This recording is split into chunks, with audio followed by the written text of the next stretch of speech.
بانی کی بہن نے کہا کہ جی ہم ایکٹ تب پاس کریں گے جب بانی کو رہا کر دیا جائے گا. صوبائی حقوق کی پرواہ نہیں ہے، صرف بانی کی پرواہ ہے. یہ ایک صوبہ ہے جو مالا مال ہے، اور ساتھ ہی بلوچستان 2 صوبے ہیں. وہاں پر تو پاس ہوا سب پولیٹیکل پارٹی جو وہاں پر موجود ہیں. پارلیمنٹری پارٹی ہے، اس میں اتنی اہلیت نہیں ہے کہ وہ خود فیصلہ کر سکے. لہٰذا اس کو ہم بھرپور طریقے سے اس کی مذمت کرتے ہیں اور اس کو ریجیکٹ کرتے ہیں. ایکٹ تھا، اس میں آن لائن سب اپلیکیشن ہونے تھے.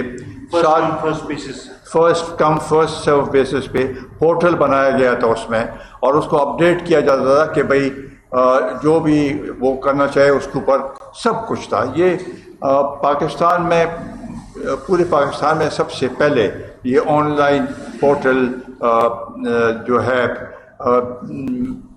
یہ ایکٹ بنایا گیا، منرل ایکٹ بنایا گیا. باقی صوبوں نے اس کے بعد اس پہ وہ کی. اب جب ان کے پاس یہ ایکٹ تھا تو یہ SIFC کے ہدایت پر، یعنی مرکز کے ہدایت پر ابھی اس کو تبدیل کر رہے ہیں. آخر کیوں؟ آپ ان کو تو چاہیے تھا کہ یہ بتاتے ان کو کہ بھئی ہمارے پاس ایکٹ ہے، یہ صوبائی وہ ہے سبجیکٹ ہے. 1973 کانسٹیٹیوشن میں ریزیڈول پاور جو ہیں وہ صوبوں کو دیے گئے تھے، اور یہ اس میں آتا ہے. تو اس کا مطلب یہ ہے کہ اس میں کچھ اور عنصر ہیں جو کہ ہمارے وسائل جو ہیں اس پہ قابض ہونا چاہتے ہیں. اگر آپ پاکستان کا مجموعی صورتحال دیکھیں تو پنجاب میں تو وسیع پیمانے پہ زمینیں ہیں اور کارخانے ہیں، سب کچھ ہے وہاں پر. اسی طریقے سے سندھ میں بھی. ہمارے صوبے میں تو زمینیں بھی نہیں ہیں. ہم اپنے یہ ویٹ کی جو پروڈکشن ہے وہ بھی اس صوبے کے لیے کافی نہیں ہوتی، وہ باہر سے دوسرے صوبوں سے منگواتے ہیں. کارخانے نہیں ہیں. صرف یہ ایک ہی چیز ہے، منرلز، جو کہ ہمارے وسائل ہیں. اور ان وسائل کو اب چھیننے کے لیے یہ ضد ہیں. ابھی آپ دیکھیں کہ وہ ممالک جو ابھی ہمارے خلاف وہ ٹیکسز بھی بڑھا رہے ہیں، وہ بھی آئے ہیں، اور اس میں اور کسی چیز میں انہوں نے دلچسپی نہیں ظاہر کی، نام سے بات کی ہے. لیکن منرل ایکٹ کے لیے منرل کانفرنس تھی، اس میں ان کے ہائی پاور ڈیلیگیشن آئے یہاں پر. مطلب یہ ہے کہ وہ یہ ہمارے جو قدرتی وسائل ہیں ان پہ قبضہ کرنا چاہتے ہیں. یہ اگر یہ ایکٹ اول تو ہمیں امید ہے کہ انشاءاللہ یہ پاس نہیں ہوگا. اگر پاس ہوا تو یہ آئین کی خلاف ورزی ہے، وائلیٹو آف دی کانسٹیٹیوشن ہوگا، اور اس کو ہم کسی صورت میں نہیں چھوڑیں گے. اگر پاس ہوا تو ہم عدالت میں جائیں گے اور اس کے خلاف ہر قسم بھرپور طریقے سے اس کی مذمت کریں گے. اس کو ہم مکمل طور پر ریجیکٹ کرتے ہیں اس ایکٹ کو. یہ بھی عجیب بات ہے کہ بانی کی بہن نے کہا کہ جی ہم ایکٹ تب پاس کریں گے جب بانی کو رہا کر دیا جائے گا. یعنی ان کو صوبائی خود مختاری، صوبائی حقوق کی پرواہ نہیں ہے، صرف بانی کی پرواہ ہے. اب کہتے ہیں کہ جی جب یہ کنٹروورشل ہو گیا، پریشر آیا کہ ہم بانی سے پوچھیں گے، تو ہر ایک چیز ابھی یہ صوبہ تو لگتا ہے ایسی ہے کہ وہاں سے ریموٹ کنٹرول سے، جیل سے ریموٹ کنٹرول سے یہ صوبہ چل رہا ہے. یہ اگر یہ صورتحال ہے تو یہ تو مذاق ہے اس صوبے کے ساتھ، اس صوبے کے لوگوں کے ساتھ، اس صوبے کے حقوق کے لیے یہ جا رہے ہیں کہ جی ان سے پوچھیں گے، اور انہوں نے کہا تو ٹھیک ہے، اور نہیں ہوا تو کیا. یہ مطلب یہ ہے کہ اس کابینے میں اس جو ان کے جو پارلیمنٹری پارٹی ہے اس میں اتنی اہلیت نہیں ہے کہ وہ خود فیصلہ کر سکے. لہٰذا اس کو ہم بھرپور طریقے سے اس کی مذمت کرتے ہیں اور اس کو ریجیکٹ کرتے ہیں. اور اس کے لیے جو بھی ہوا ہم ہر صورت میں اس کے خلاف نہ صرف آواز اٹھائیں گے بلکہ احتجاج تو ہر اس پہ کریں گے. ہم اپنے صوبے کے وسائل کو اس طریقے سے نہیں کسی کے منشا کے اوپر اس کو کسی اور کے حوالے کرنے کے لیے تیار نہیں ہے. یہ ایک صوبہ ہے جو مالا مال ہے، اور ساتھ ہی بلوچستان 2 صوبے ہیں. وہاں پر تو پاس ہوا، سب پولیٹیکل پارٹی جو وہاں پر موجود ہیں ان سب نے اس کو ووٹ دیا.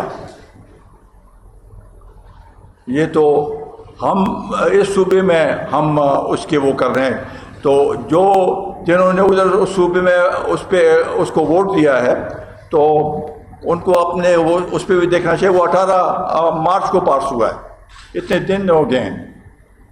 اب یہ شور مچایا جا رہا ہے کہ یہ ہم ادھر نہیں پاس ہونے دیں گے، ادھر کیوں پاس ہوا؟ تو لہٰذا اس پہ یہ اس صوبے کے حقوق کی بات ہے، اور اس کو ہم کسی صورت میں بھی یہ نظر انداز نہیں کر سکتے ہیں، اور نہ ہم اس صوبے کے حقوق پہ سودا بازی کر سکتے ہیں. ساتھ ہی ساتھ یہ صوبہ ویسے بھی دہشت گردی کے وجہ سے اتنی زیادہ ہم پہ پریشر ہے، لوگوں پہ پریشر ہے. روزانہ 2-3 واقعات ہو رہے ہیں. ہم تو اس صوبائی حکومت سے کیا چاہتے ہیں؟ 2 چیزیں بہت اہم ہیں جو کہ ہم چاہتے ہیں صوبائی حکومت. ایک کہ اس صوبے میں امن قائم کرے، دوسرا کہ اس صوبے کے حقوق کا تحفظ کرے. اگر یہ دونوں چیزیں نہیں کر سکتے ہیں تو پھر یہ کیا کریں گے؟ صرف اگر انہوں نے بھاگ دوڑ اور لانگ مارچ اور شارٹ مارچ اور دھرنے صرف اس کے لیے کرنے ہیں. میں تو اپنے میڈیا کے ذات سے بھی درخواست کروں گا کہ آج کل ٹیلی ویژن پہ تو ہم اور کچھ نہیں دیکھتے ہیں کہ بانی کے ساتھ آج فلانا ملا، بانی کے ساتھ اور یہ ملا، اور کوئی ہمارے اس میں اور کوئی خبریں بالکل آتی نہیں ہے کہ اور کیا اس ملک میں کیا ہو رہا ہے. صرف یہی ہے آج کل سارا دن، اور اس سے ان کو توجہ اور زیادہ مل رہی ہے. تو اس طریقے سے تو ملک اگر چلے گیا تو یہ تو صورتحال ٹھیک نہیں ہے. یہاں پر دہشت گردی کی جو لہر ہے یہ اس دفعہ اتنی زیادہ ہے، اتنی خطرناک ہے کہ یہ جو ہے لوگ سارے مایوس ہیں، گھروں سے نکل نہیں سکتے. ہمارے جنوبی اضلاع تو نو گو ایریاز ہیں. بعض ڈسٹرکٹس میں تو جو پروونشل آفیسرز ہیں صرف 1 گھنٹے کے لیے نکلتے ہیں اپنی شکل دکھانے کے لیے، پھر ان کو کہا گیا کہ گھروں میں رہیں، محدود رہیں. یہ صورتحال ہو تو یہ صوبہ کیا ترقی کرے گی؟ بلکہ اس کے اثرات پورے پاکستان پہ پڑ رہے ہیں. کون ادھر انویسٹمنٹ کرے گا جب صورتحال یہ لا اینڈ آرڈر کی سچویشن یہ ہو؟ ایک کورم ایجنسی کا مسئلہ انہوں نے 6-7 مہینوں میں اب تک حل نہیں کیا. شرم کی بات ہے کہ ہم ایک ڈسٹرکٹ ہے اس کے جو راستے ہیں وہ اب تک بند ہیں، وہاں پر چیزوں کی ہر ایک چیز کی اسکیرسٹی ہے. تو یہ صورتحال اگر ملک میں ہو اور اس صوبے میں ہو اور ان کو پرواہ نہ ہو، یہ سارا وقت بس یہی کہ بانی کو رہا کرنا ہے، وہ کرنا ٹھیک ہے. وہ رہائی ان کو اگر ملنی ہے تو وہ بھی قانونی طریقے سے عدالتوں سے ملنی ہے. انہوں نے تو اپنی کوشش کی کہ 2-3-4 دفعہ اسلام آباد بھی گئے، باقی جگہوں میں، اس کا کوئی حل تو نہیں نکلا. مذاکرات کرنا چاہتا ہوں تو کھل کے کہو کہ میں مذاکرات کرنا چاہتا ہوں. یہ کیا کہ میں چپ کے کبھی کہتے ہیں مذاکرات ہو رہے ہیں، کبھی نہیں ہو رہے. یہ سلسلہ نہیں، ہمیں اس سے متاثر ہم سب ہو رہے ہیں. خاص کر لا اینڈ آرڈر کی سچویشن سے ہم بہت ہی پریشان ہیں. اور اس صبر صورتحال سے ایک کرائسس آف کانفیڈنس آ گئی ہے عوام کے اور صوبے کے درمیان، لوگ اور صوبے کے مرکز کے درمیان. میں تو مرکز سے بھی بڑے وہ سے کہتا ہوں کہ انہوں نے بھی ہمارا نہیں پوچھا اس صوبے کا. اب تک تو پرائم منسٹر بھی اس صوبے کا دورہ انہوں نے نہیں کیا، نہ ان کے وزیر آتے ہیں یہاں اور کہتے ہیں کہ جی یہ ہم اس صوبے کی پرسان حال کیا کوئی پتہ نہیں، اور کہتے ہیں کہ نہیں ہم بہت کچھ کر رہے ہیں. کیا کر رہے ہیں؟